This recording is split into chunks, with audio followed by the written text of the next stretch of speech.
All right. Hello, everyone. Welcome to this week's Scrum seminar. Our first speaker is Varun Kumar, who is currently a PhD student here at Brown in the School of Engineering. Before joining Brown, Varun worked as a systems engineer for 5 years. Varun, you can start sharing your screen. So Varun is going to present the paper, and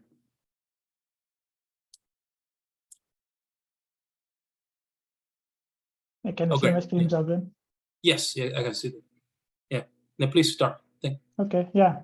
Thanks, Varun, for the introduction. Hi, everyone. My name is Varun, and today I'll be presenting a paper review, like on the paper 3D design using generative adversarial networks and physics-based validation. So this was like a work done by researchers at Carnegie Mellon and UPenn. And this was published in the Journal of Mechanical Design in 2020. So this is the brief overview of my presentation. So I'll be like presenting a short background on generative design. This is just to set up the stage for everyone to understand the rest of the presentation. And then I'll talk about the research motivation for this current work, what motivated the research to look into this topic. And the authors also have like an automated design evaluation method in there. So I will be talking about that a little bit. And then I'll present the methodology, which includes how the training data was extracted, how the GAN network was designed, and how the physics-based evaluation was done.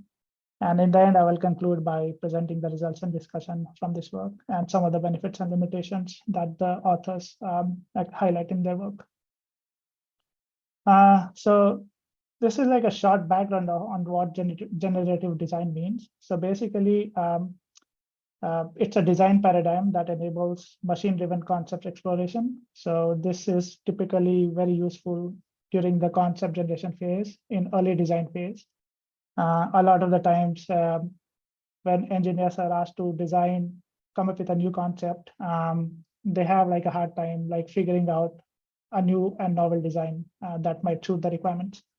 Most of the times it's because of cognitive bias, and as you gain more experience, you have like a mental block that sets in your mind that certain things need to look certain way. So this paradigm is basically aiming to remove some of those mental blocks and barriers that designers face in actual engineering design work. And this like is basically meant to augment the design process by enabling better search of like new and novel designs and better design space exploration. So the flow chart I show here is like a high level flow diagram showing what the process looks like. So a designer say has an initial idea that he or she starts off with, and then he sets a certain set of rules or constraints around what the design should do and what it should not do. And then the designer has some sort of like a source code which generates like new designs for him. And then the designer has like to evaluate all those solutions, whether they are feasible or not. So this is basically kind of like a loop which goes around. The rules can be, reframed and modified based on how the solutions look. If they are like too naive and they're not feasible at all, then you probably have to adjust the rules so that you get realistic solutions. And in the image below, I'm showing like something that I found on the website, which is like showing the power of like generative design. So the image on the left you see is like what a traditional design for a flange-based pipe looks like. And the designs on the right you see are basically what came out from the generative design process. So you see these designs a lot more, they are a lot more novel in terms of concept. The areas, some of these like features that you see here may not have been possible if an engineer was actually designing something like this. But these designs were basically generated by like an algorithm, and then it was basically fine-tuned to meet the purpose. So a lot of this has also been propagated by the explosion of 3D printing solutions. So some of these shapes that I'm showing here, they are very difficult to make using traditional manufacturing processes. So that the the availability of 3D printing solution, easy availability, actually makes like some of these designs possible to manufacture. And I think that is one of the reasons why generative design has been seeing a lot of interest in terms of research in recent times. And also in terms of like applicability, it's this is like supported by all 3D CAD platforms today. Autodesk, Creo, NX, all of them have like this tool embedded in their products in some form. Going back to the research motivation for this present work, I think we already talked about design space exploration, and it is like one of the first steps that you take when you're designing a new product. And one of the requirements that you have in this phase is that all the creativity that you could imagine, you need to incorporate it in this phase, because beyond this phase, you have a lot more constraints, and it becomes more difficult to, modify your design. So it's a very critical phase for any new product development, and that's why exploring the design space efficiently is very important. So if you think about design has like different definitions for different people. So you have an artist who also makes a design. You have like people who make graphic design, and then you have engineering design, which is like used for making products which are actually useful and used in some form. So one of the key differences between engineering design and other forms of design is that these designs need to be evaluated based on their function and behavior, and they need to perform certain functions. They have certain requirements tied to them that they need to like meet in order to be, successful. So the researchers point out that this is like a gap in the current generative design tools, that they focus on design generation on the visual aspect of how the design should look like, but they focus less on functional performance evaluation. So in order to bridge that gap, the authors in this work propose like a framework where you can generate design using deep learning generative models. And then you can also evaluate those design using like some sort of like a evaluation framework. So that is basically the main idea in this work. And also, if you are evaluating the design and then you are reusing the design in your training process for your deep learning network, the authors claim that it can help you reduce the number of non-functional designs that result from the design generation process. So some of the key contributions from this work, the authors have like created a neural network-based method that combines 3D point generation and 3D mesh construction into a framework which lets you generate new designs and evaluate them automatically. And they also like claim that this approach lets you create new designs which are not only novel, but they're also like realistically possible, like feasible in terms of meeting the requirements that you set. So those like these three are the main contributions that this paper claims to have made in the research. So in literature review, basically one of the things that the authors try to justify is that why they use GANs for generating new designs. So as most of us would know, GANs are basically like adversarial networks, where you have a generator network which learns the probability distribution of training data set and tries to generate new designs or new random samples, which are fake data. And the discriminator has the role of actually calling out those fake data as fake and trying to distinguish the fake data from real data. So it's basically adversarial type training where you train both networks, and then eventually the generator learns how to beat the discriminator. So this kind of network, the authors claim, is suitable for generative design because the generator in this case is basically independent of the discriminator, and it can generate like new samples, and it doesn't depend on what data you use in the discriminator after the training is completed. They also compare variational autoencoders to GANs and why GANs are better for this kind of like task. So one of the, I guess, limitations of variational autoencoders is that you convert the physical space into like latent space, which is probably not physical anymore. And then you try to sample from that. Whereas in GANs, you are actually using the distribution of your training data, which is in the physical domain. So that is one of the reasons why GANs are probably more useful in creating realistic samples as compared to variational autoencoders, which may be working in the non-physical space. And also GANs can create like diverse set of samples, whereas the variational autoencoders tend to generate samples that are like similar to each other. And that's one of the key points that the authors highlight for the reason for choosing GANs. So GANs also have limitations. I think most of us are familiar with mode collapse and how GANs are hard to train. In order to like remedy that limitation, the authors suggest that more complex architecture for the discriminator versus generator is used in the work, and this helps like the training of the discriminator and the generator at different pace, so that they don't suffer from mode collapse. So yeah, these were the reasons why they basically decided to use GAN in their work. And also to justify the use of deep learning for generative design, the authors like refer back to some of the previous work that was done in this area. So the image on the left that I show here is like a work which was done using variational autoencoders, where the authors try to like create morph design between different car categories. You have a coupe on the left and you have an SUV on the right, and the design space is basically exploring a hybrid between the two categories. Similarly, you have a convertible on the left, you have a truck on the right, and the design space is exploring like a hybrid between the two different categories. So this was done using variational autoencoders. And then you also have like a work published, I think in 2018, which uses 3D GANs to actually create like similar sort of like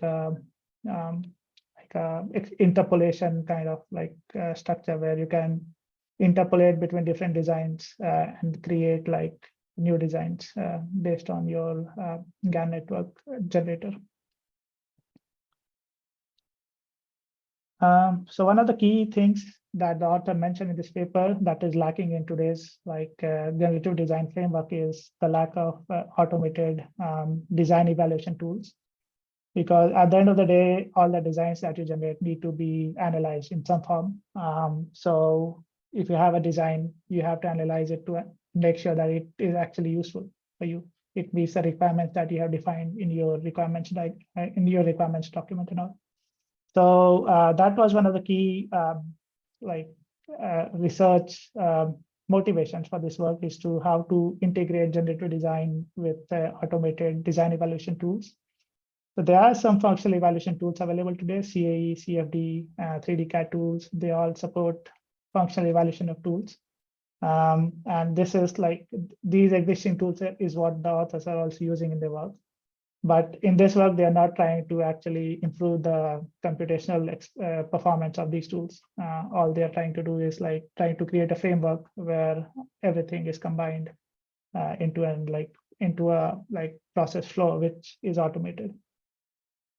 So topology optimization is like another topic which seems to be similar to generative design, but it is a little different in the sense that it is used for optimizing one geometry, as compared to generative design, which is basically looking at multiple geometries at the same time. And even topology optimization can be used to guarantee design performance, theoretical performance for the designs that you generate. But these are generally expensive, and they're hard to apply to complex problems. But there is some work being done using deep learning to mitigate some of these problems. And it's like a field of research which is still evolving. So the approach proposed in this work is to basically combine physics-based analysis with self-updating generative design framework. And this is basically, so you generate designs using your GAN network, and then you have an evaluation tool which tells you whether the design is good or not. So that's what the authors propose in this work. In this slide, I am presenting the overall workflow of how this process looks like. So the key hypothesis in this work is that if you're including physics validated designs in the training data, it increases the probability of functionally feasible designs. So what that means is that if I start with like an initial design state, which I design data set, which I get from like somewhere, and then I use like a generative model, which generates some new designs. And then I feed that into like some sort of a simulation environment, which tells me if the design is good or not. Then I can use some of those good designs, replace it in the design data set, and then train my GAN network again. And eventually, if you keep doing this, like the GAN network will actually start generating designs which are realistically, which have like the functional requirements that can be met. So that's the overall like objective, that you have a certain data set and you use your GAN model to train, you use the data set to train your GAN model. And the output from your generator, you evaluate using a simulation environment. And then you select the designs which are good, and then put that back in the training data set and train your model again. And the hypothesis is that over time, your generative model will actually create designs which are better in terms of more like functional, feasible designs are being generated over time. To discuss some of like how they actually. Varun, can you go back? So after the generative model, Yes. there must be another. You also reject designs, right? Yes. So there is like another part here where you have like a meshing process. Like there is a part where you mesh the designs, and after that you send it to the simulation environment. And then some of the designs actually fail because they fail in the meshing process. Some of the designs are not feasible because like some of the requirements that you set for the simulation environment cannot be met. So that's how you like reject the designs. Like So if there it is, there are two levels of rejection, at the mesh level and at the simulation level. yes. Is that true or not? Yes. I mean, if you cannot generate the mesh, that means like there is something wrong with the geometry you generate, and it cannot work. So your mesh is like one level, and then the second level is the output from the simulation environment. Okay. I have like some more details later, which might make it more clear.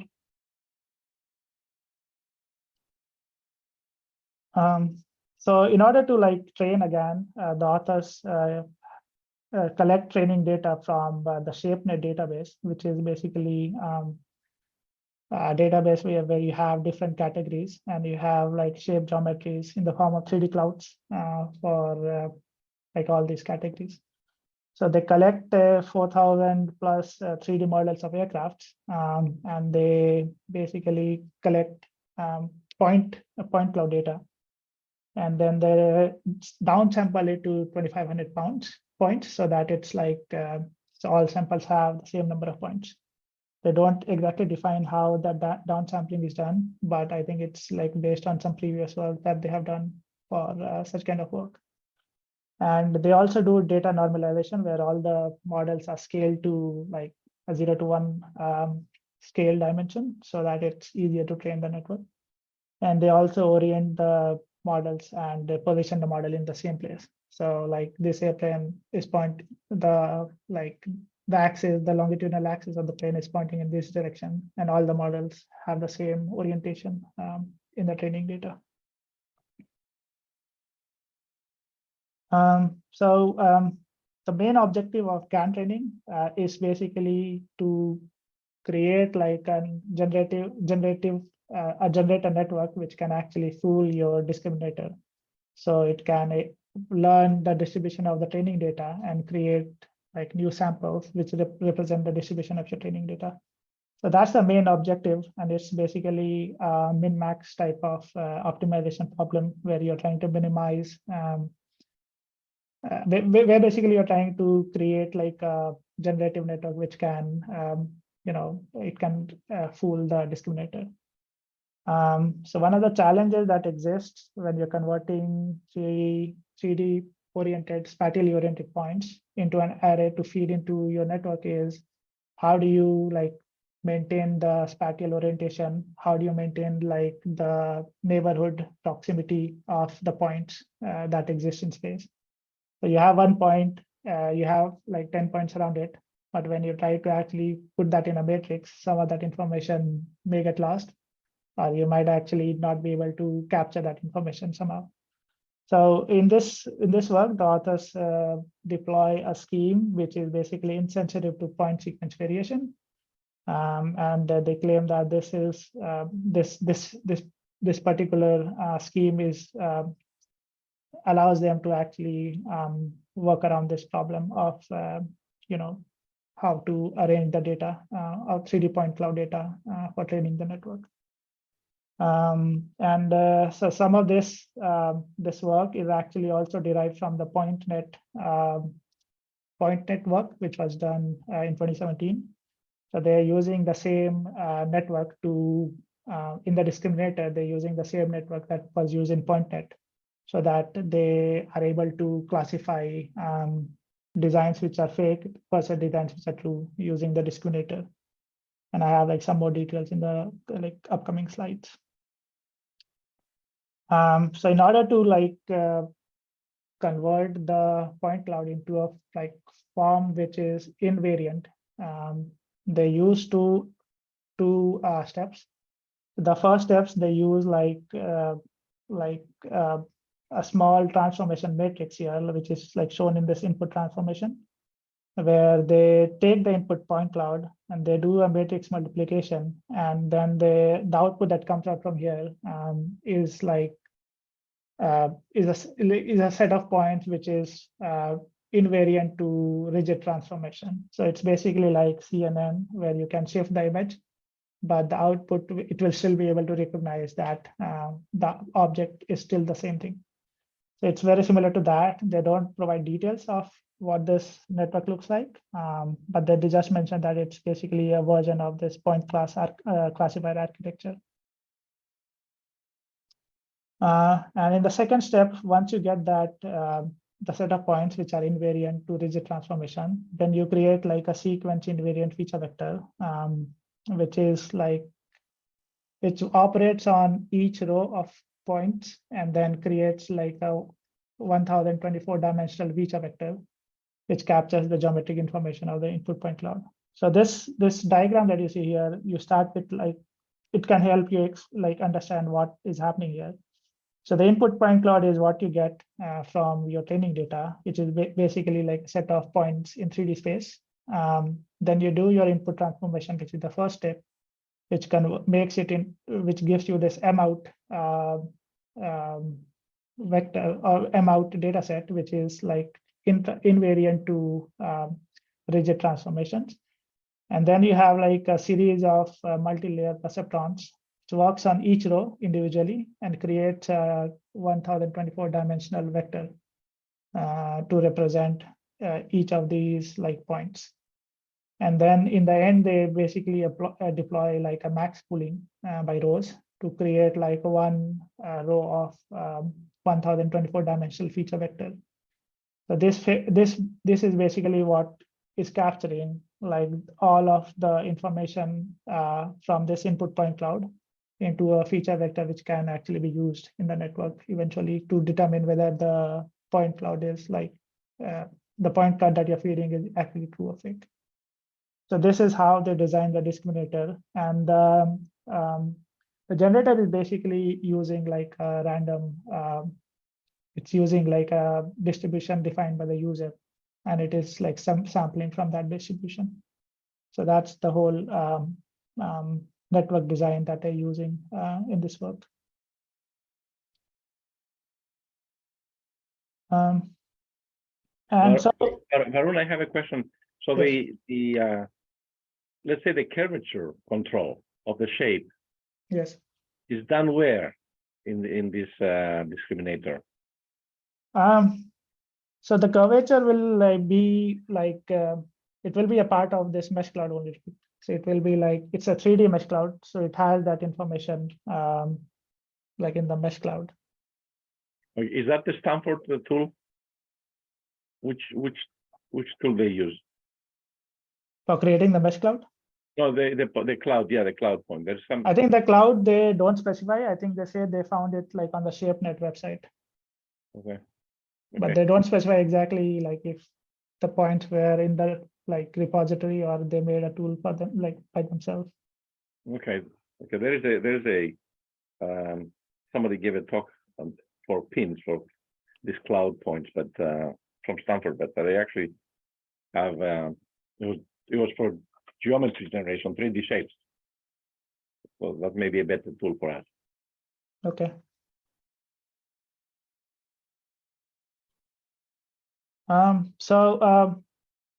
So the challenge after like generating the point cloud is that once you have the point clouds, you need to make it into like a form which is like suitable for analysis tools. Like if you want to use a point cloud for finite element analysis, that's not possible. So in order to overcome that limitation, in this work, they use like a mesh generation tool, which is basically a pre-trained network which converts the point cloud to mesh model for reconstructing mesh geometry. And this is like building on the work by Thibault and co-authors, which was published in 2018. The process involves like mapping the 3D surfaces onto 2D planes, and they call it the UV mapping process. And then once you have this 2D coordinate representation of your 3D surface, then you use that as an input to your autoencoder, where the autoencoder will learn how to transform the 2D coordinates back into 3D surface. And then they're using like the chamfer distance measure as a loss for training the autoencoder. And once your autoencoder is trained, then you can use your autoencoder to generate new 3D surfaces from 2D parameterizations of like geometry. And to generate the meshes from these like 3D surfaces, they use a scheme called matching cubes algorithm. And this is like all carried forward from this work in the reference that I'm showing at the bottom. Basically, they're using the same algorithms to create the mesh. So at the end of this, what they have is like a framework which looks like this, where you have a generator which takes input in the form of latent variables. It's like a distribution that you can specify, and it generates like data, which is basically after training, it is generating data which the discriminator is trying to predict whether it is true or false. So once your training is done, the generator will actually generate data which looks very close to your training data distribution. And once you have that, then you have like a tool for generating new designs. And then once you train your GAN network, then you can start using your mesh constructor, which is the autoencoder you have. And this mesh constructor will basically let you create meshes. And there will be designs which for which the mesh cannot be created. So you will not get an output mesh. So those designs are basically invalid and they are rejected. And once you get the mesh output, then you basically can use that design further for analysis in like in a simulation software or something. So the next step after you create your mesh is how do you evaluate those designs? So the evaluation metric the authors chose in this case, because this is like an aircraft model creation process. So they are using lower drag coefficient. So a design with a lower drag coefficient is better, which means like a design which has higher, when the inverse of the design coefficient is higher, that design is better. So this is the metric they choose for evaluation, and the simulation environment they decide to use is OpenFOAM. So they are not like looking to reduce the simulation time. They're using what is available today, and they're using like the RAND solver to compute the drag force. The range of Reynolds number is 10 to power 6 to 20 into 10 to power 6, and they're using just like one angle of attack, which is 10 degrees, and they're like doing 200 iteration for each sample to attain the steady state drag coefficient. So once you analyze all these designs through your analysis tool, which is OpenFOAM in this case, then you get like a score for each design, drag coefficient score for each design. And now what they do is basically they sort the designs based on this evaluation metric. So the designs with the least drag coefficient are rated higher as compared to designs which are like which have higher drag coefficient. And in the next step of training, what they do is basically they select the top 10% of the design and they replace it like in the training data set, and then basically replace it randomly in the training data set. Now the amount of designs you replace in your training data set is a hyperparameter. So if you replace too many designs after your evaluation, it will actually hamper your novel solution creation process. But if you replace too little designs, then that means the ability of the generator to create to create designs which are like physically valid, that will take a longer time. So this is what is a successful design? Did you define that? So the successful design is like, so say I have 100 designs and I evaluate 100 designs. What is the metric here for this specific example? What's the metric? Is it drag? The drag coefficient. Yes. Only one metric. Only one metric in this case. Okay, so it's only CFD, no integrated design, no structural integrity, nothing. No, nothing. It's just CFD in this case. Okay. Hey, can I ask? May I ask? This is Adar from Brown. So yeah, given that there's no structure metrics, like only lower drag, what just like you could basically generate some things that don't even look like an airplane, right? There's So I have some examples which shows like what you're talking about, and basically those are designs which you don't you reject those designs, and you don't. That's my question. because it will like your drag coefficient will be very high. So you know that this design is not possible. Or there are like shapes like this that result from your GAN, which you probably won't be able to even like mesh or like feed into your open form. It will reject those designs. Okay, let's say I create a very, very, very small and very flat little thing that has to have very low drag. Yes. Wouldn't it say, like, given the metric of very low drag, it will want that, although it's not even a plane? No, but like, so if you have like the designer who is still setting up some of these constraints, right? So you only have like, so you say that I only want designs which have like a realistic drag coefficient of like say 0.2 or more. I see. So the designer can still like set those thresholds as to what designs should be considered valid. Okay, so it's not the absolute lowest drag coefficient, it's a banded lowest drag coefficient. Yeah, I mean, you can choose what is your threshold that you want to use, and that's basically based on like some, I guess, trial and error that you have to do as to what works for you. Got it. Thanks. Yeah. Hi, Varun. I have similar question to Adar. I'm Kamal from Brown. In your previous slide, 15. Yes. Can I put some constraint in the generator, like the area or material I am trying to use? Let's see.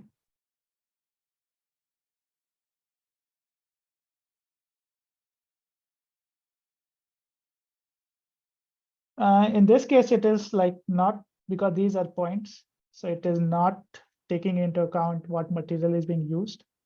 But I can like, I can imagine that you could actually add more constraints in the generator so that. Isn't the generator producing like the, okay, the discriminator is giving you the actual plane. So you want to put constraint on the discriminator, no? So I think his question was, can I ask the generator to generate like new designs? So yeah, I mean, I think you're right that eventually the constraints have to be in the discriminator, which has to tell like the difference between fake and real. Exactly. The generator is supposed to do, like in normal GANs, it even uses noise. Yeah. And you cannot really put constraints on noise, maybe the distribution, but yeah. Yeah, so I think that is possible. We just have to think about like how we are going to like, I guess, like train this GAN network if we have like constraints around the material as well. So that's something that I have to think about, and then maybe yeah, I don't have an answer right now. Okay, thank you. So the total, like, so all this evaluation, design generation part, all that is like part of the workflow that I showed earlier. But one of the key limitation that we can see in this present approach is that the FEM evaluation or the evaluation of all the designs, the CFD evaluation, this should actually be CFD. It actually took like over 39.6 hours. And this was like on a server which has like 36 nodes, and it has like 384 gigabytes of memory. So doing all this effort in like for this particular work, it took about like 40 hours for simulating all these new designs. So that's like a big limitation, considering that in future you might want to generate like more than like 1,000 designs that they're generating in this case. And also the geometry may be like more complex. So that's one of the limitations that that exist with this present approach. So some of the results that are shown in this paper. So like I think it was like asked, or the question was already asked, that what happens if we generate an infeasible design? So the GAN actually did generate designs which had a negative drag coefficient, which is not possible, right? So anything that moves in air has to have like drag coefficient. But there were designs which had like negative drag coefficient, which were deemed as infeasible designs. And also there were designs which was like not acceptable to open form. So these were also considered like invalid designs. And those authors were actually able to verify that after you do the physics-based verification process and then use the output designs from which are validated in like the physics-based simulation model and retrain your network, actually the number of valid models that are generated over time increases. So this was like one of their key hypotheses, and they were able to verify that. And in this case, they're using the drag coefficient as an evaluation metric. And in order to justify that, they are like showing this example where they capture the histogram or the distribution of drag coefficients for the different samples, different design samples that are generated. And then they are trying to see whether like the designs with higher or the lower drag coefficient designs, whether they actually are like something which is what we expect or not.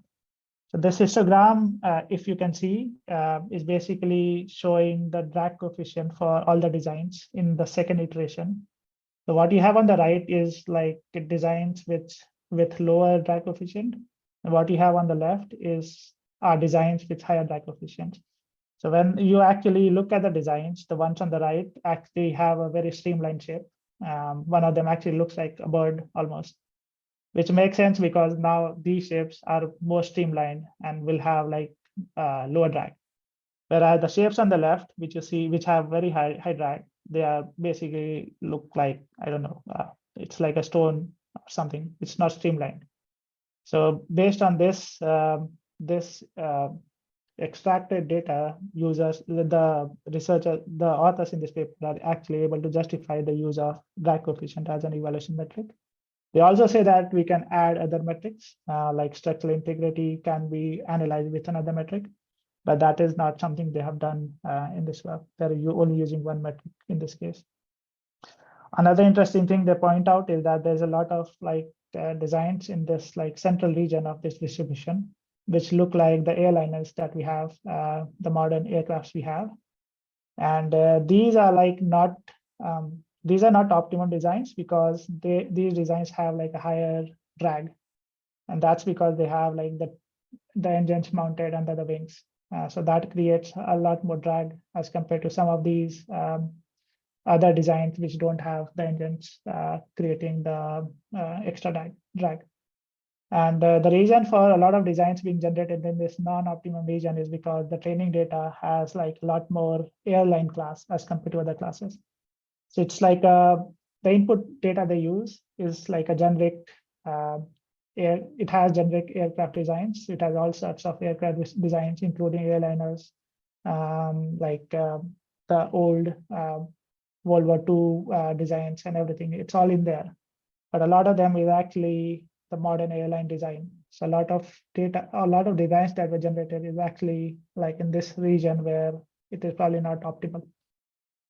So the data imbalance actually creates more designs in the space which is probably not feasible or not optimal. So that's one of the limitations that they point out in this work. And it was not possible to actually, so it is possible to make these designs appear like the designs with no engines, but it would have taken a lot of effort and it was not pursued in this work. To justify the main hypothesis for this work, the main hypothesis was that your quality of generative design improves after retraining your network with physics validated design. So once you have once you have a GAN network with generative design, and then you evaluate those designs, and then you replace your training data for your discriminator with some of the designs, the best design that have been validated.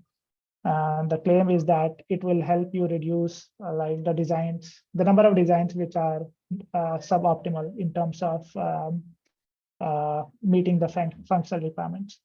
So they, in order to justify this, they plot the histogram for the different drag coefficients for all the designs that are generated in each training step. So the first step is shown on this top column, top row, where this is where you have your initial training data and the designs being generated after evaluation have this kind of a distribution for the drag coefficient. So the mean in this case is 4.09 into 10 power minus 3, the mean for the drag coefficient. And as the training evolves, as you start to replace physics validated designs into your training data set, the mean drag coefficient starts to increase, which means the drag coefficient is decreasing because they're using the inverse of drag coefficient as their metric. And eventually, after the third retraining phase, the mean actually increases and the standard deviation also reduces. So it's basically improving it's creating more more designs which are actually physically better. And that is what the authors are trying to claim with this. But one thing they don't point out is that the number of novel designs is actually also reducing. If you look at the second plot, you have a lot more designs which are in this range, which is probably optimal. But as you move to the third stage, you have a lot less designs in this optimal region. And that's basically because of the imbalance in the training data that I discussed earlier, where you have a lot more designs in your training data with the airline type of structure as compared to designs which would land up here with no engines under the wings. Yeah, this is just a snapshot of some of the designs that were generated. So you can see all sorts of different designs. You have a Batmobile here, then I think this one looks like a bird. But this is all generated from GAN. And then I guess this one may have been considered as invalid because of the high drag, or maybe not feasible to mesh at all. So, but these were some of the samples that were generated from the generator after training. So yeah, so summarize some of the benefits and limitations. The authors actually present us with some of the, it's basically a summary of the work and the benefits that this particular framework has. So this framework lets you learn from given set of designs, and it lets you create new novel designs that are functionally feasible. So the whole framework of evaluating your design through a physics-based simulation environment, and then using it to retrain your network, that lets you create novel designs at the same time increasing the feasibility of your designs that you're creating. And GAN-based tools, because they are neural network-based tools, they allow you to create several designs rapidly. So now you don't have to spend a lot of time in creating new designs. It can generate them rapidly. And also the authors authors say that this study can be extended to include other objective functions. In this case, it was only the drag coefficient, but you could also add other evaluation metrics such as drag versus lift or structural, the maximum stress you encounter, and those sort of metrics. But they don't specify as to what happens to the evaluation framework, whether it will take more time or what kind of framework we might need. So that's not discussed in this work. And some of the limitations, one of them is that the design evaluation takes a long time. So it took about 40 hours to simulate these structures in OpenFOAM, and that was on pretty beefy computer. So it's something that they are looking to improve by using pre-trained neural networks. But there's no update as to what they're using and what kind of framework they are planning to use in this current work. And the other limitation is that the designers do not have any control over the feature selection. So the designs that are generated are basically an output from the generator. But if a designer wants to modify a design, the designer does not have control over the features. The GAN will create what it thinks is right, and it will try to it will try to match your physics-based requirements.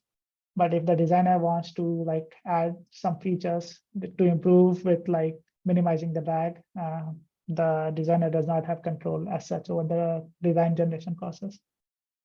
So what they're suggesting could be done in future is to include conditional GANs, which will allow the designers to generate designs that fall within a performance range. So basically what they're saying is that you can actually let designers have a little more control over the generation process, so that it generates designs that is actually what the designer wants.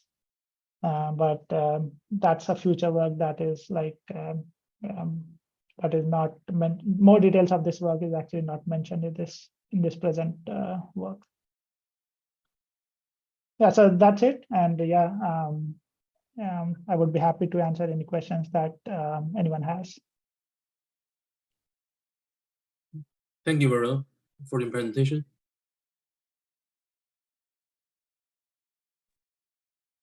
Is there any question from the audience? Any comments? Hi, Varun. This is Amir. I have Hi, one Amir. question.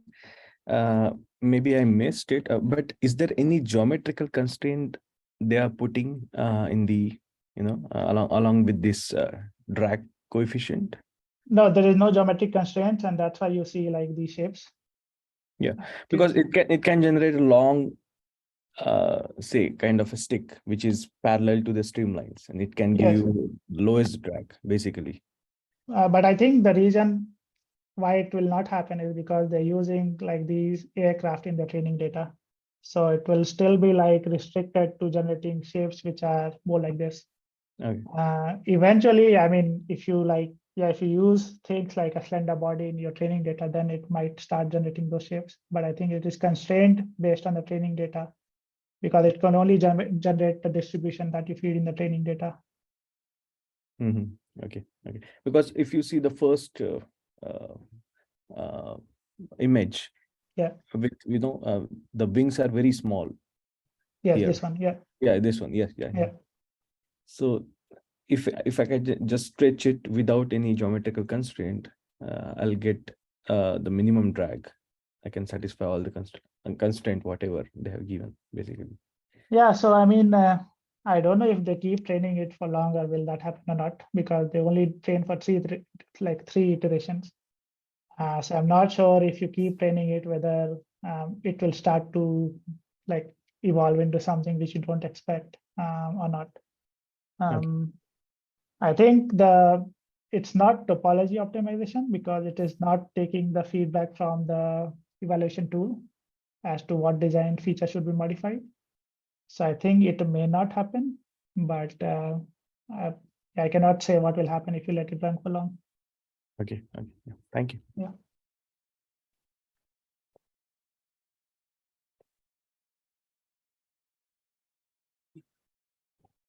Varun, maybe you can show us the shape net, because I just looked at the website. It's really interesting, all the shapes that they have for future reference. Yes. They have airplanes, but they also have guitars. They have remote control devices. They have pillows. Give me a minute. Shape net.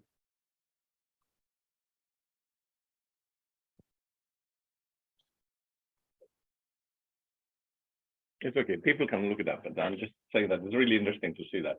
Yeah, I actually looked it up yesterday, and then I found like a lot of things. But unfortunately, I could not find a place where you could download the models they are using to see what they are actually getting as input. But yeah, I mean, here you can see like all sorts of things. We cannot see. I think you're seeing, but we cannot see. I see. Right. Yeah, Varun, you just share. We can only see the screen of your slides. Okay, once again. Maybe you can stop share and start sharing. Yeah, I'm trying to find that control. I don't see it. Once again.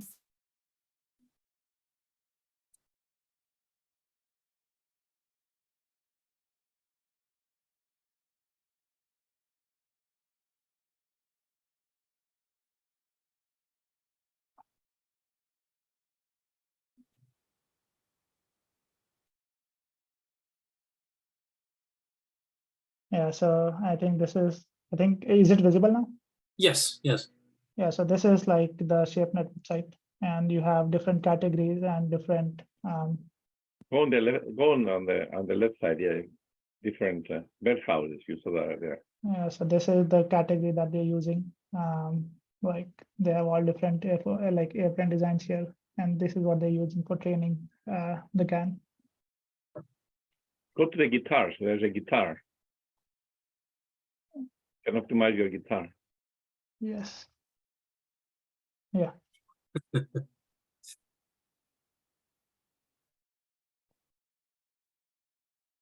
Wow. I thought I would get some reaction and the band. Definitely. And then let's see the motorcycle bike, since Leonard is doing the Kawasaki.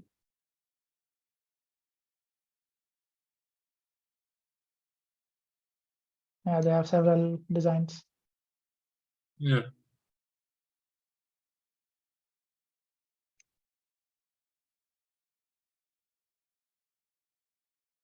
Very rich. And I think it's sponsored by ONR, the Office of Naval Research.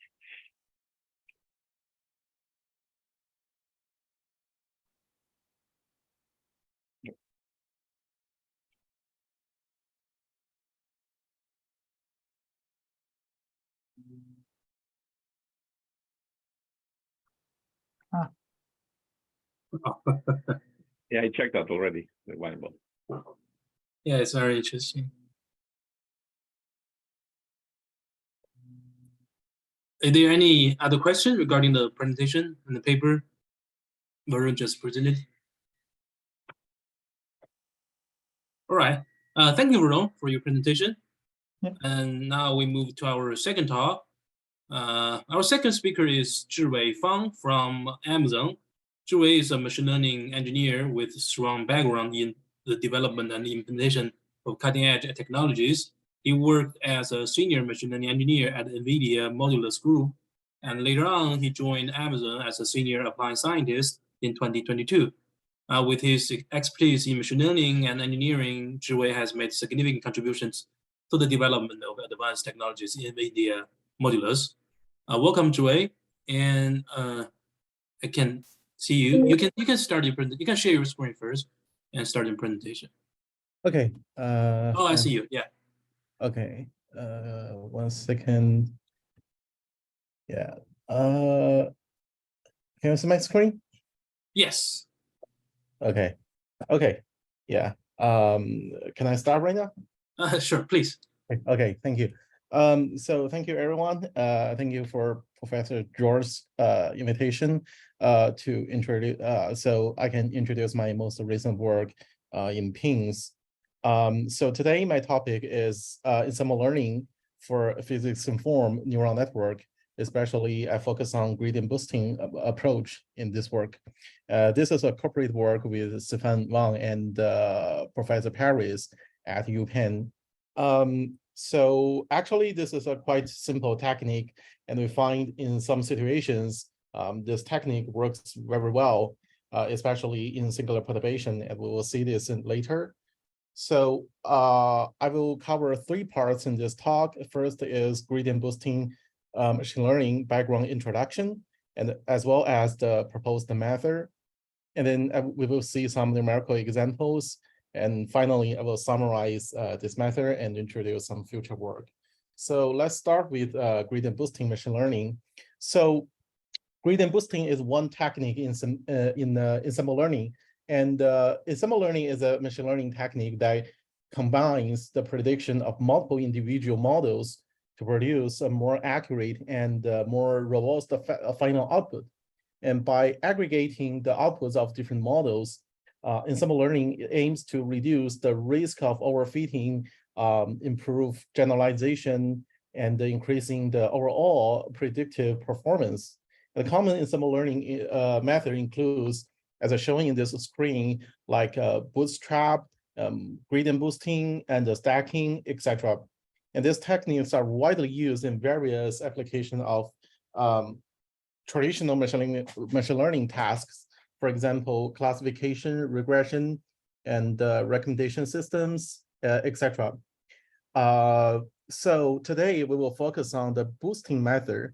So boosting method is a powerful ensemble learning technique that builds a series of weak models. And typically in traditional machine learning, this is a great decision tree in a sequence manner to improve the prediction accuracy. So the main idea behind gradient boosting is iteratively refine the prediction by focusing on the errors made by the previous models in the ensembles. And in each iteration, a new weak model is trained to predict the residual errors of the current ensemble's output. And these residuals are then used to update the predictions, resulting in a model that is better at fitting data. So for a regression problem. And so in the diagram, so actually here's a diagram for gradient boosting. Without gradient boosting, we're using vanilla neural network method. It's just a single neural network. We have input X and output U, and we use U to predict the labels. And for gradient boosting, we have actually multiple of neural networks or other surrogate models, for example, decision tree, and then we add the output together to do the prediction. So this is the difference, okay? And then what is the gradient boosting? To start, to introduce the gradient boosting, we can start with the traditional gradient descent. So suppose we have a big L, which is the loss, and the model, the machine learning model is denoted by small f, which is parameterized by some parameter theta. And this loss can be written by a sum of difference between your data label y and the output of your machine learning models. And the gradient descent tells us we can update our parameter by adding negative learning rate times gradient of big L with respect to the theta, right? Okay, so the idea of gradient boosting is to consider this small f is a parameter. So if it's a parameter, then we can take a derivative of the loss with respect to the parameter. So that's this will gives us the gradient boosting formula. So we can update our model by adding learning rate rho m times update model hm. And then we get a sequence of models, which is denoted by fm. The m is coming starting from 0, 1, 2, 3, and always to all the way to some upper bound. Okay, so this is the way to update our model. And the question here is, what is hm? As I mentioned, in traditional machine learning, tasks, we can use gradient descent method. which is given by, so this update model is given by negative gradient of big L with respect to the output of the last model in the of a previous model. Okay, and then our laws can be written by this way. Okay, and the question here is, can we use this method directly to pins? There are some potential issues. So if we use this technique directly to pins, we will handle this kind of loss, because in the pins we always have derivatives of the output with respect to the input, right? And then in this case, if we take another gradients like showing the first formula, then we will have some terms here, right? So this gradient is really weird. So there are two potential issues. One is whether this gradient is mathematical valid, and the other thing is implementation issue actually. So in PyTorch, this loss is actually a leaf node, so it's hard to take another gradient to the output. But this is just an implementation issue. So to conquer this issue, actually, we can look back the formula in the middle. So actually, the way the thing we want to do is actually minimize the loss, right? So the way to conquer this issue is we pre-select a set of models. You can say that's yeah. Let me show here. So we can pre-select some neural networks, and then at each step, we just minimize one neural network. We just minimize the parameter of one neural network. Say in step 0, we pre-select F0 and multiply a pre-selected learning rate. And this is our F0, the model at the first step. And we minimize the theta 0, which is the parameter of F0. Okay, so once we finish the training of the first step, we go to the second step, we add another rho 1 times F1. Rho 1 is still a pre-selected learning rate, and F1 is actually an updated model. And in the second step, we frozen the parameter in the first model, which is F0, and we only train the parameter in F1. So this is the second step. And all the way to the mth step. The mth step, we frozen the parameters in the first M-1 models, and then we only train the parameter at the last model. So this is the mth step. And at the final stage, once we want to do the prediction, so the prediction is actually the weighted sum of all the previous models. So this is how the algorithm works. Okay. Yeah, so actually, I'm sorry, Julius. Can I interrupt? Sorry? Can I ask a question? Yeah. So, it seems to me that this is this paradigm is pretty similar to the residue learning. So every time after you train a model, you compute the residue, the error, and then you train another model to fit this error, and you do this again. So could you explain? Is it residue learning or there's something else? Actually, I'm not quite sure the residual learning, but I think is actually adding the idea here is adding another additional model in the previous model and minimize the residual further. So but the starting point of this method is actually the gradient boosting method. So yeah, so there, yeah, actually I missed something here is why this method is called gradient boosting, because this is a gradient descent in the functional space, and this is we use this gradient to update our model. So this is why we call that gradient boosting. Actually, is boosting the model by using the gradient in function space. So yeah, probably there are some similarities. Yeah, as far as I know, and there are some other similar work. They call that I think a hierarchical learning. It's still adding another model in the previous model. Yeah. Yeah, I mean, this is probably there are some overlaps. Yeah. Thank you. No problem. Hi, Joy. This is John from Brown.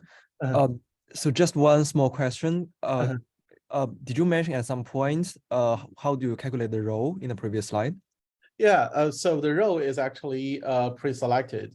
So in the traditional gradient boosting, probably is using line search to find out the best learning rate. But here we assume it's pre-selected, and I will explain this in the numerical examples. Yeah. Okay, thanks. No problem. Yeah, and the next we will see some numerical examples. So we basically prepare 4 examples. So in the beginning, I will introduce some default setups for all the experiments. So we use GLU activation and then Xavier initialization and Adam optimizer. We set the learning rate. So this is default learning rate for Adam optimizer in PyTorch and TensorFlow. And then we decay the learning rate every 10,000 steps by in a factor of 0.95.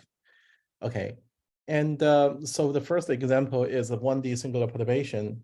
So the perturbation parameter here is 10 to the negative 4. So, but actually in the equation, it is in the form of epsilon squared. So finally, is 10 to the negative 8. And we use this kind of manufactured solution.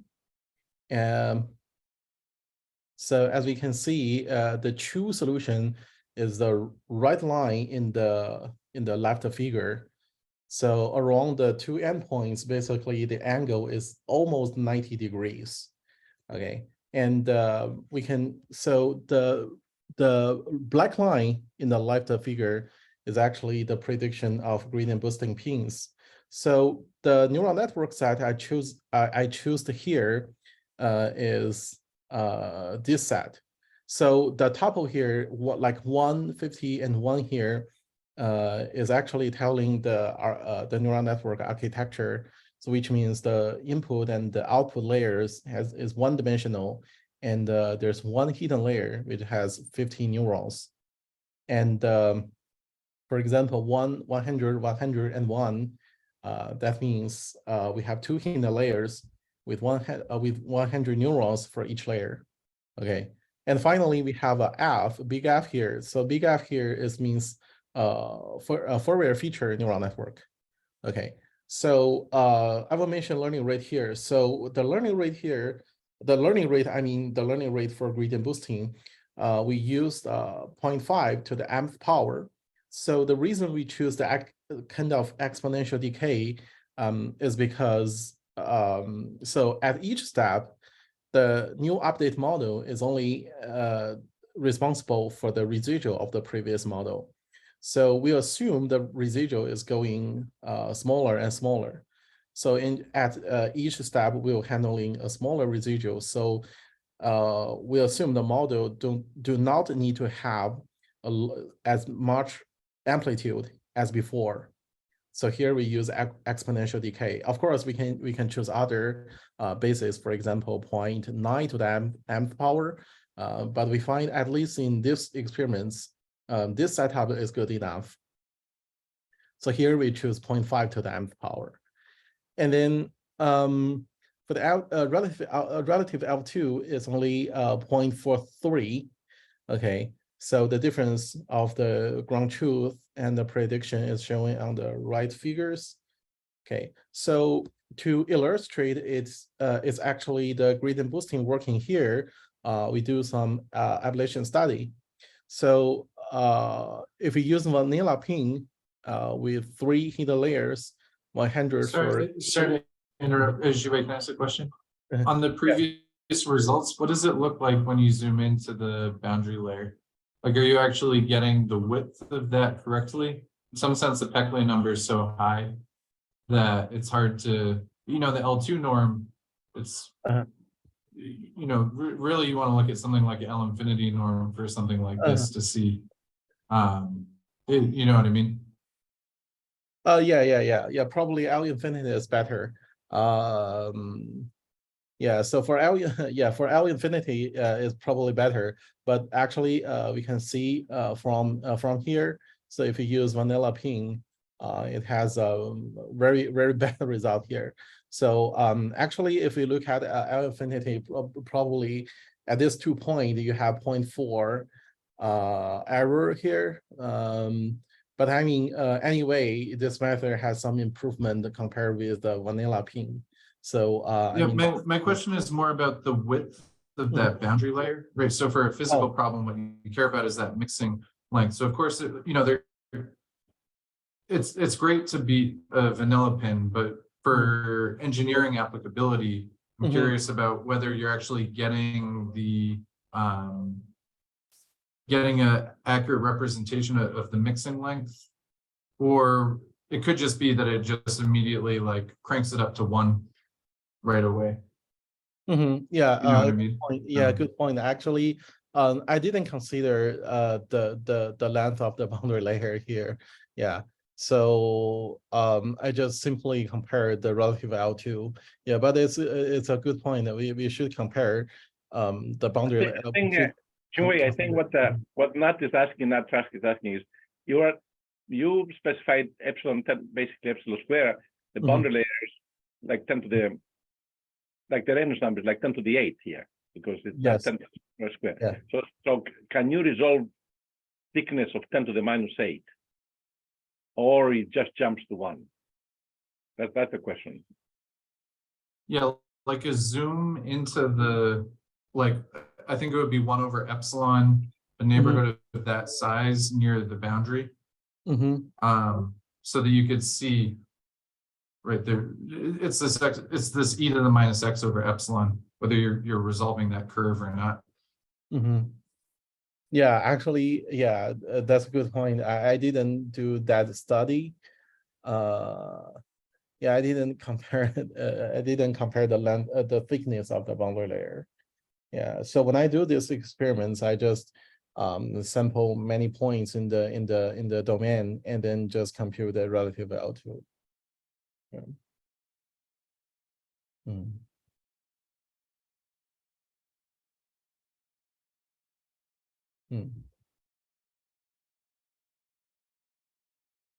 Yeah. Okay. Sorry, it is answer a question. Yeah, so sorry, I didn't do Yeah, sorry, I didn't mean to derail anything. It's just what's interesting about this is like the shear rate, right? The slope of the boundary layer is what determined, like if this was fluid mechanics, this is a toy problem for fluid mechanics, where that would say what the drag is, right?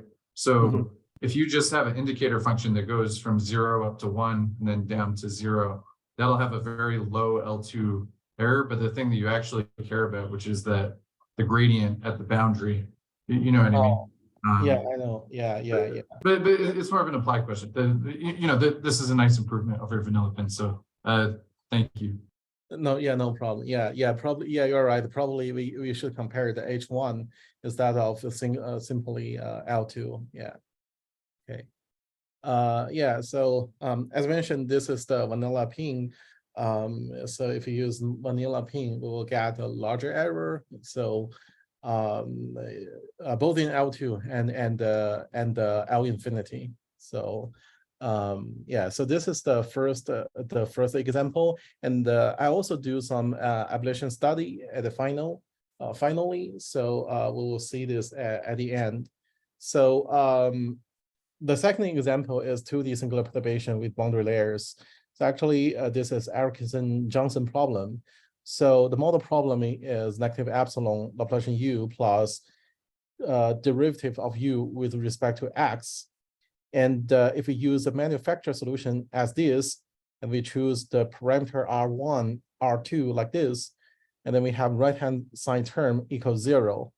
Okay. And so here we choose epsilon equals negative 10 to the negative 3. And then actually this problem is a benchmark, and it has been solved in some discontinued Petrov-Galkin papers. right? So which means actually even using traditional finite element method, it won't get a good result. Okay, so as we can see, so in the middle we have a ground truth. I want to mention here, so on the right-hand side, on the right boundary here, actually we have a boundary layer, but it's because it's too thin, so it's not cannot recognize by naked eye. But there's a on the right-hand side, there's a boundary layer. Okay, so even in this case, if we choose the network site like this and keep using this kind of learning rate, we can get the relative L2 about 1%. Okay. And so here's the difference on the right-hand side. So if we just use one neural network, vanilla ping, with 20,000 training steps, and the relative L2 is about this much, around 60%. Okay, so again, at the end, we will study by using different set of neural networks, whether we can get the similar result. Okay.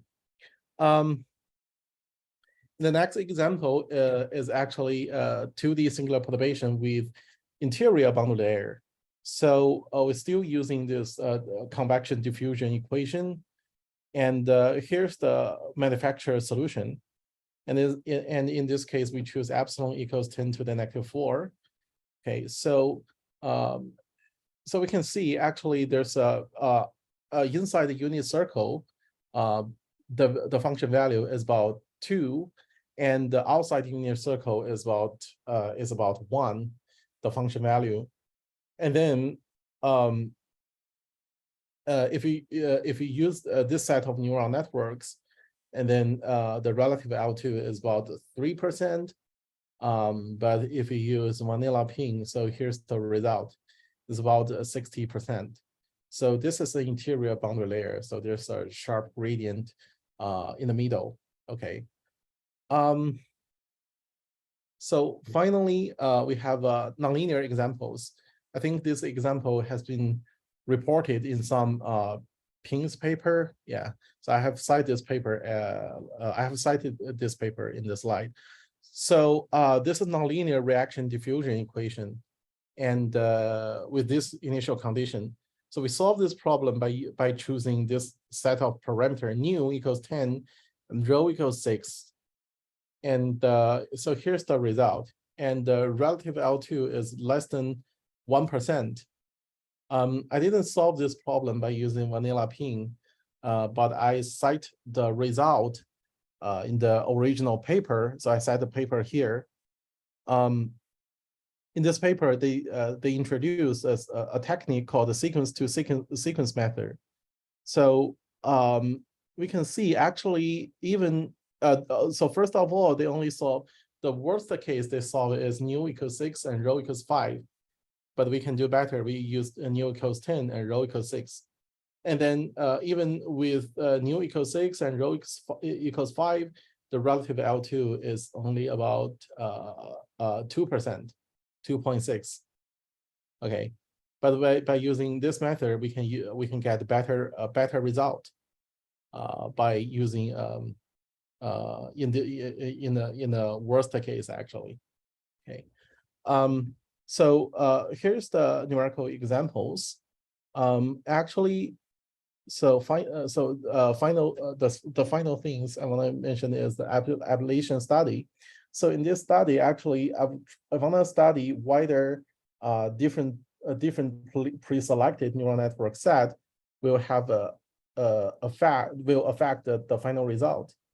So here I use Python syntax. So for example, square bracket 50 means the hidden layer has 50 neurons. We only have one hidden layer. For example, the square bracket 100 times 2, which means we have 2 hidden layers, and each layer has 100 neurons. And this big F subindex 10 of 50 means Fourier feature. So we have Fourier feature neural networks with 2 hidden layers and the 50 neurons for each layer. And the 10 here means the how we initialize the Fourier frequency. So we use the Gaussian random frequencies, and the variance equals 10. Okay, so I think in the first three result and the third line from bottom, we can see if we use a few neural networks, it won't get a good result in relative L2.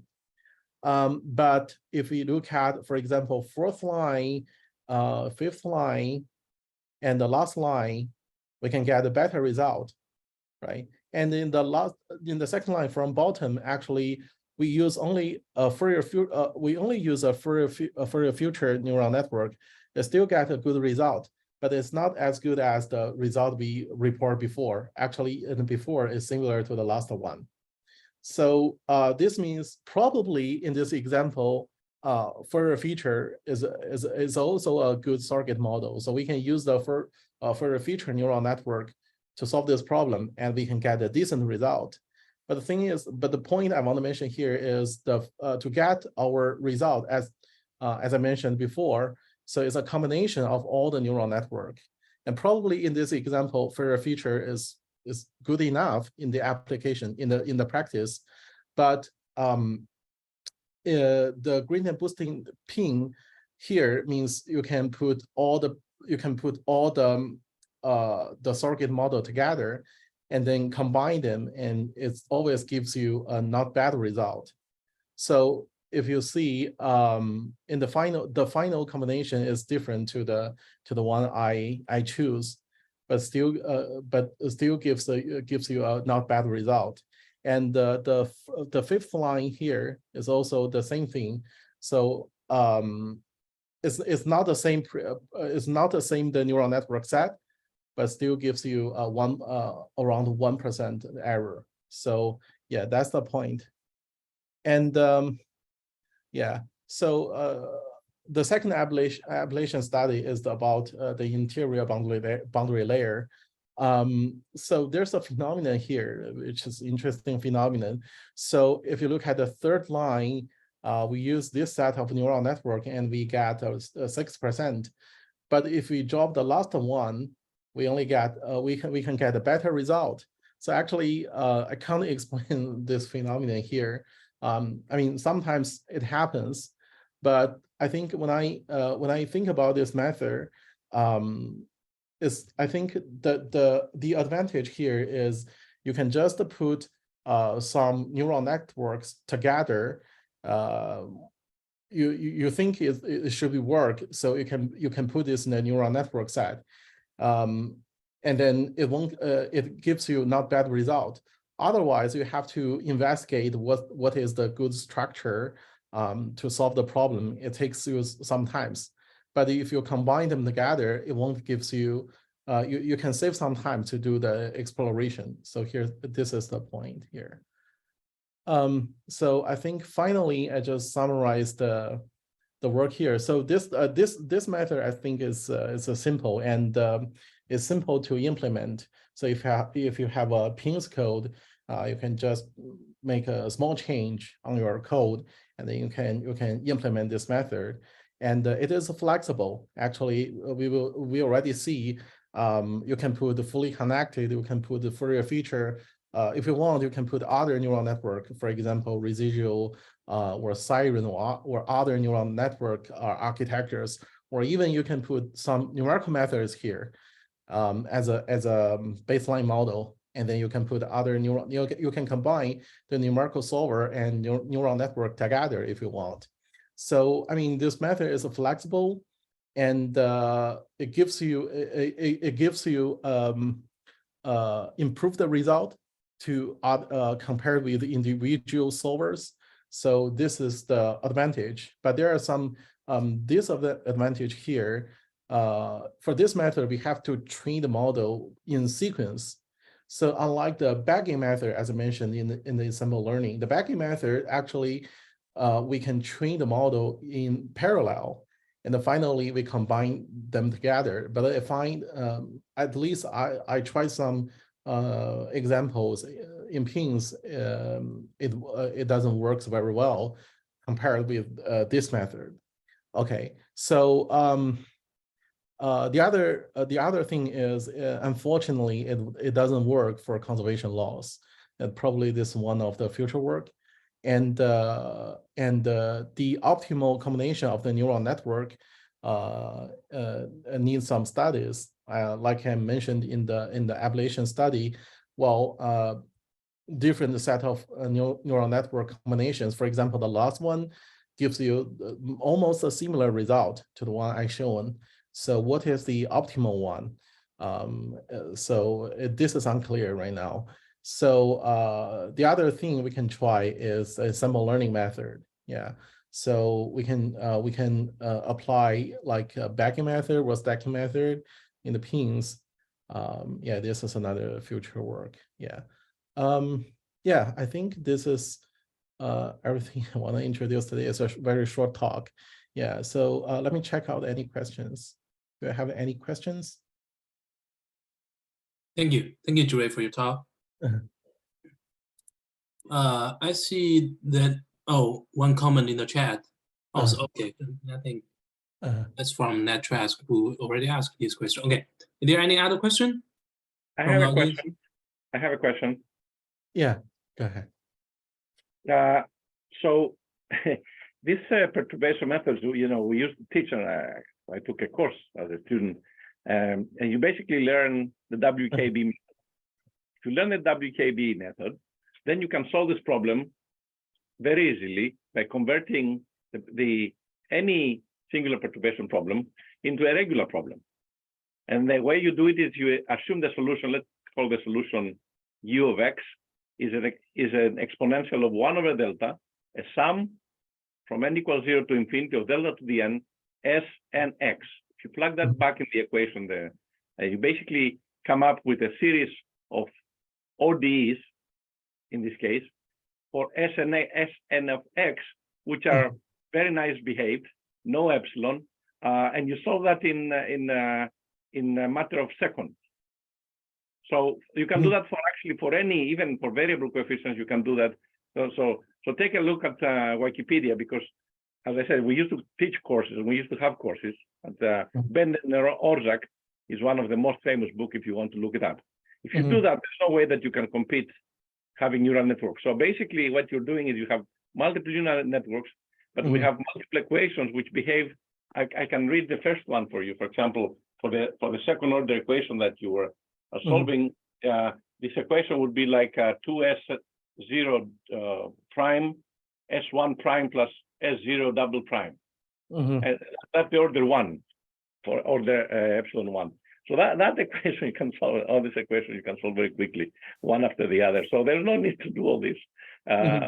You know what I mean? I appreciate the creativity here that you're trying to substitute math for neural networks, but and I've seen other people also trying to do this perturbation methods, but there's a very deep theory for 100 years. This WKB was developed in 1926 by 3 people who name was they have the initial of these names.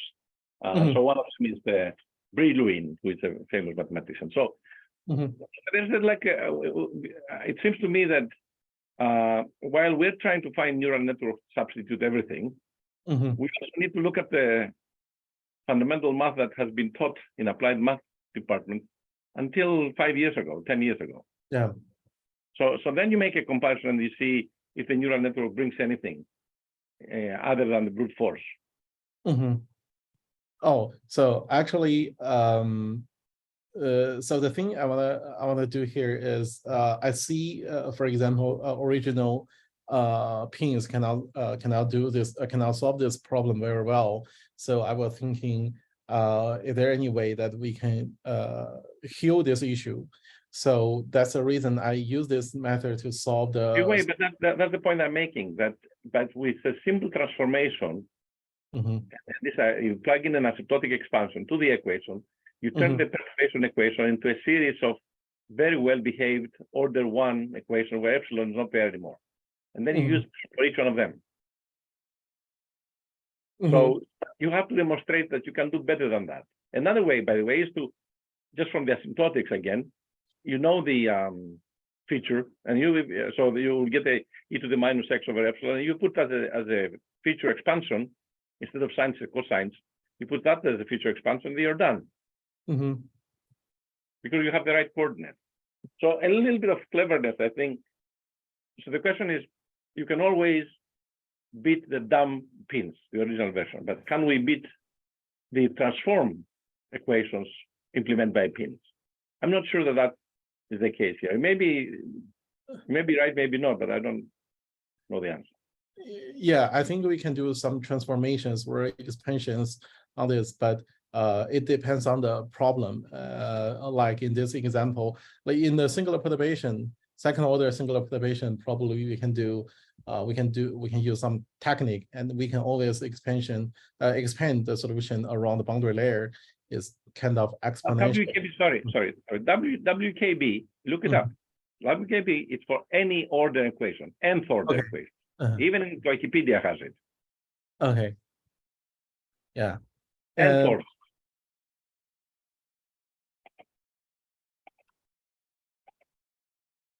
Let me check out WKB.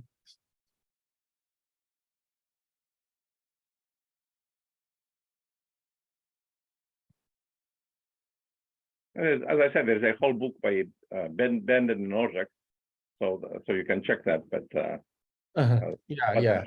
This is not a criticism just for you. It's for all these people who come up with one equation and then they say, "Oh, let me find a neural network to solve that equation." You can easily transform this equation to something else, and then you can solve it. Yeah. Probably for a single observation, it has better solution, and actually another thing is my metric here is not good as the another one mentioned, so we can use like L1, we can use H1 and compare the length of the boundary layer. Yeah. But I mean, again, so the method I mentioned here can be applied for other technique, for example, nonlinear. Yeah, actually, in the beginning, I want to use this method to solve conservation law, but unfortunately, it doesn't work for conservation law.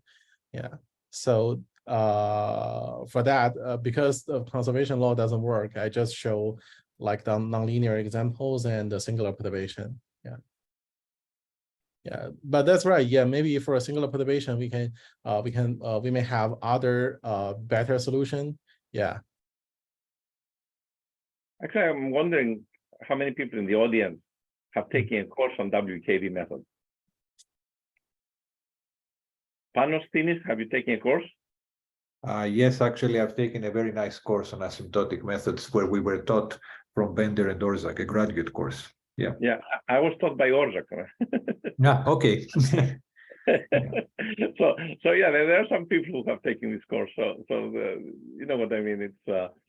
It's not a criticism just for Zhengwei. It's actually not criticism, because I think what he's trying to do is to find something equivalent. But there's a lot there. It's for all of us to see that there's a lot. Before you propose yet a new complex construction with hyperparameters many parameters, all these rows that you don't know how to select.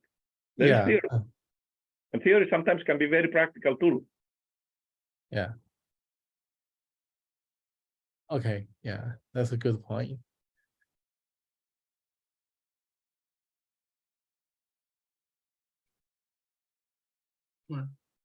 Is there any other question, comments?